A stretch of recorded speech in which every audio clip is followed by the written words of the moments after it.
যুবকের খোঁজে আইনজীবীর বাড়িতে চড়া বিধায়কের ছেলে ও তার দলবল। অভিযোগ, জামুরিয়া তৃণমূল কংগ্রেসের বিধায়ক হরেরাম সিংকে নিয়ে অসভ্য মন্তব্য করে দুই যুবক। তারই খোঁজে বিধায়কের ছেলে প্রেমপাল সিং দলবল নিয়ে চড়া হয় আইনজীবীর বাড়িতে। শুধু তাই না, বিধায়ক পুত্রের অনুগামীরা ওই দুই ছেলের খোঁজে এলাকায় দাপিয়ে বেড়াচ্ছে বলে অভিযোগ। তাতেই আরও বেশি আতঙ্কিত হয়ে পড়েছে এলাকাবাসী। যদিও আইনজীবীর বাড়িতে চড়াও হওয়ার ঘটনা মানতে নারাজ বিধায়ক পুত্র প্রেমপাল সিং, তার পাল্টা দাবি দুই যুবকের কী অভিযোগ বিধায়কের বিরুদ্ধে তা জানতে তাদের খোঁজে গিয়েছিলাম, যদিও তাদের খোঁজ মেলেনি। অন্যদিকে তৃণমূল রাজ্য নেতা শিবদাসন দাসু বললেন, কাল পরশু এই নিউজ আসছিল, আসার পরে এই তো প্রশাসনিক ম্যাটার আছেন, প্রেমপালের সঙ্গে যোগাযোগ করেছিল, পাইনি।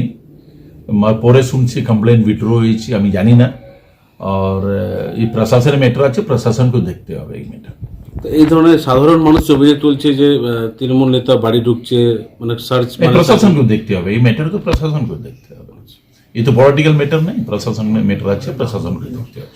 এতে কি দলের ভাবমূর্তি নষ্ট হবে না? 100% নষ্ট হবে। আগে এইরকম হচ্ছে তো পার্টির জন্য ক্ষতি হবে, এই জন্য প্রশাসনকে দেখতে হবে ম্যাটার। আগে কমপ্লেন্ট হয়েছে তো প্রশাসন। আপনারা দলগতভাবে কোনো ব্যবস্থা নেবেন? আমরা শুনেছি পরে উইথড্র করা হয়েছে, কমপ্লেন উইথড্র করা হয়েছে। আগে কমপ্লেন যে উইথড্র হয়ে গিয়েছে তো কিছু বলার নেই। যদি কমপ্লেন্ট হয় তাহলে, যদি হয়ে থাকে তাহলে জন্য পার্টি যার মধ্যে পার্টি অ্যাকশন নেবে।